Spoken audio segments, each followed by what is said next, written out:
আসসালামু আলাইকুম, টেকনিক্যাল আজাদ চ্যানেলের পক্ষ থেকে আপনাকে স্বাগতম। আপনি কি গুগল ক্রোমে নোটিফিকেশনের জন্য বিচলিত হয়ে যাচ্ছেন? কিভাবে নোটিফিকেশন বন্ধ করবেন সে কথা ভাবছেন? তাহলে আজকের ভিডিওটি আপনার জন্যই। আজকের পুরো টিউটোরিয়াল জুড়ে আপনাদের সাথেই থাকছি আমি একে আজাদ। একটা কথা বলে রাখি, আপনি যদি আমার চ্যানেলে নতুন হয়ে থাকেন চ্যানেলটি সাবস্ক্রাইব করবেন, আর যদি অলরেডি সাবস্ক্রাইব করেই থাকেন থ্যাংক ইউ সো মাচ। কথা না বাড়িয়ে চলুন যাওয়া যাক মোবাইল স্ক্রিনে।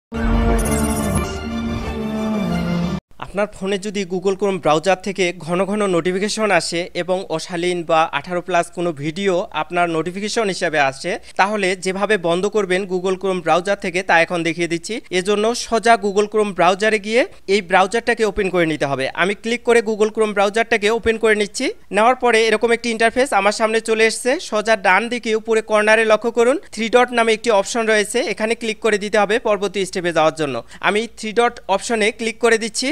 দেওয়ার পর এরকম একটি পপ আপ উইন্ডোজ আমার সামনে চলে এসেছে। এখানে একটি অপশন রয়েছে সেটিংস নামে, এই সেটিংস অপশনে ক্লিক করে দিতে হবে পরবর্তী স্টেপে যাওয়ার জন্য। আমি সেটিংস অপশনে ক্লিক করে দিচ্ছি। দেওয়ার পর এরকম একটি ইন্টারফেস আমার সামনে চলে এসেছে। একটু স্ক্রল ডাউন করে আসবো। আসার পরে এখানে একটি অপশন রয়েছে সাইট সেটিংস নামে, এই জায়গায় দেখুন সাইট সেটিংস, এই অপশনে ক্লিক করে দিতে হবে পরবর্তী স্টেপে যাওয়ার জন্য। আমি সাইট সেটিংস অপশনে ক্লিক করে দিচ্ছি।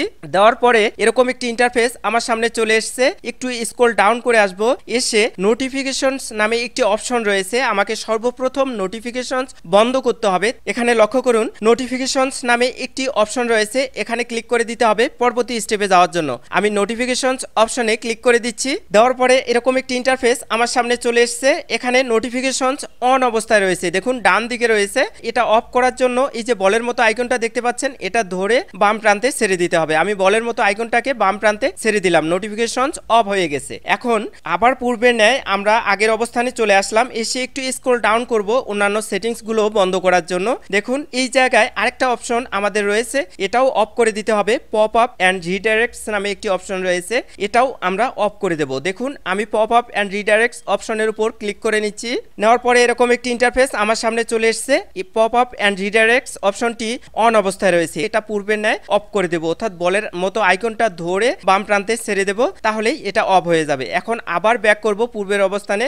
অন্যান্য সেটিংস চেঞ্জ করার জন্য। পূর্বের অবস্থানে এসেছি, এসে স্ক্রল ডাউন করে আসব। এখানে আরেকটা সেটিংস পরিবর্তন করব, এটি হচ্ছে ইন্ট্রুসিভ অ্যাডস নামে। দেখুন এই যে ইন্ট্রুসিভ অ্যাডস নামে যে অপশনটি রয়েছে, এটার উপর ক্লিক করে নিচ্ছি। নেওয়ার পর এরকম একটি অপশন আমার সামনে চলে এসেছে। এখানে লক্ষ্য করুন ইন্ট্রুসিভ অ্যাডস অন অবস্থায় রয়েছে, এটাকেও আমার অফ করে দিতে হবে। অফ করার জন্য পূর্বের ন্যায় এই যে বলের মতো আইকনটা, এটা ধরে বাম প্রান্তে ছেড়ে দেব। দেওয়ার পরে আবার আমরা ব্যাক করে আসলাম। এসে অন্য সেটিংসটা আমরা পরিবর্তন করব। এখন নিচের দিকে একটু লক্ষ্য করুন, স্ক্রল ডাউন করে আসার পরে এখানে রয়েছে প্রোটেক্টেড কন্টেন্ট। দেখুন এই জায়গায় প্রোটেক্টেড কন্টেন্ট নামে একটি অপশন রয়েছে, এটার উপর ক্লিক করে পরবর্তী স্টেপে যেতে হবে। প্রোটেক্টেড কন্টেন্টের উপর ক্লিক করে দিচ্ছি। দেওয়ার পর এরকম একটি ইন্টারফেস আমার সামনে চলে এসেছে। প্রোটেক্টেড কন্টেন্ট এলাউড অবস্থায় রয়েছে, আমরা এটা ব্লক করে দেব, কারণ এখান থেকে অশ্লীল কোনো ভিডিও যেতে পারে আমার ওখানে, বা অশ্লীল কোনো পিকচার যেতে পারে। তাই এই যে ব্লক আইকনটা দেখতে পাচ্ছেন, এটার উপর আমি ক্লিক করে দিলাম। প্রোটেক্টেড কন্টেন্ট এটা ব্লক অবস্থায় থাকলো। এখন আবার পূর্বের ন্যায় আমরা ব্যাক করব অন্য সেটিংস চেঞ্জ করার জন্য। এখন আবার পূর্বের অবস্থানে ফিরে এসেছি। একটু স্ক্রল ডাউন করে আসব। এসে এই জায়গায় রয়েছে ব্যাকগ্রাউন্ড সায়েন্স নামে একটি অপশন, এটার উপর ট্যাপ করে নিতে হবে। এই জায়গায় লক্ষ্য করুন এই যে ব্যাকগ্রাউন্ড সায়েন্স নামে যে অপশনটি রয়েছে, এটার উপর ক্লিক করে পরবর্তী স্টেপে আমরা যাব এবং সেটিংসটি পরিবর্তন করে দেব। দেওয়ার পর এরকম একটি ইন্টারফেস চলে এসেছে। এখানে রয়েছে ব্যাকগ্রাউন্ড সিনস অন অবস্থায়, এটাকেও আমরা পূর্বের ন্যায় অফ করে দেব। অফ করার জন্য আবার বল আইকনটাকে ধরে বাম প্রান্তে ছেড়ে দেব, তাহলে পূর্বের ন্যায় এটিও বন্ধ হয়ে যাবে। আমি এটা বন্ধ করে দিলাম, দিয়ে একেবারে হোম স্ক্রিনে চলে যাব। হোম স্ক্রিনে আমরা আরেকটি সেটিংস পরিবর্তন করে নেব। এই যে আমরা আমার মোবাইল ফোনের হোম স্ক্রিনে এসেছি। এসে গুগল ক্রোম ব্রাউজারটার উপর আলতো করে চাপ দিয়ে ধরে রাখবো। দেখুন আমি গুগল ক্রোম ব্রাউজারটার উপর আলতো করে একটা আঙ্গুল দিয়ে চাপ দিয়ে ধরে রাখা অবস্থায় এরকম একটি পপ আপ উইন্ডোজ আমার সামনে চলে এসেছে। এখানে আই বাটন দেখাচ্ছে গোল দিয়ে, আর অ্যাপ ইনফো। আপনার ফোনে অ্যাপ ইনফো লেখাটা না থাকতে পারে, না থেকে শুধু আই বাটনটা থাকতে পারে। আপনি যদি আই বাটন থাকে অবশ্যই আই বাটনে ক্লিক করবেন, অথবা অ্যাপ ইনফোতে ক্লিক করে দেবেন। দেওয়ার পরে এরকম একটি ইন্টারফেস চলে আসবে। এখানে রয়েছে ম্যানেজ নোটিফিকেশনস।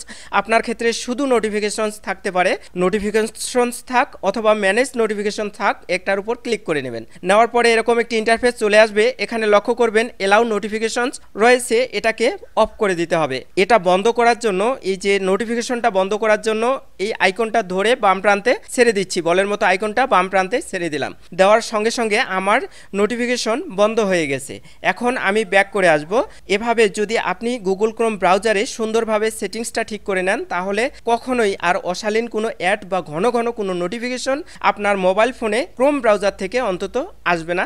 সারা জীবনের জন্য নোটিফিকেশন আসা বন্ধ হয়ে যাবে। আশা করি এই ট্রিক্সটি আপনাদের জন্য অনেক অনেক বেশি ভালো লেগেছে। এরকম নিত্য নতুন চমৎকার টিপ অ্যান্ড ট্রিক্স পেতে টেকনিক্যাল আজাদ চ্যানেলটি সাবস্ক্রাইব করে পাশে থাকবেন। ইনশাআল্লাহ আমাদের প্রতিটি টিপ অ্যান্ড ট্রিক্স আপনাদের জন্য অনেক অনেক বেশি হেল্পফুল হবে। আজকের টিউটোরিয়ালটি যদি ভালো লেগে থাকে টেকনিক্যাল আজাদ চ্যানেলটি সাবস্ক্রাইব করবেন, লাইক কমেন্ট শেয়ার করে বন্ধুদের দেখার সুযোগ করে দেবেন। ভালো থাকবেন, সুস্থ থাকবেন, এই প্রত্যাশায় শেষ করছি। আল্লাহ হাফেজ।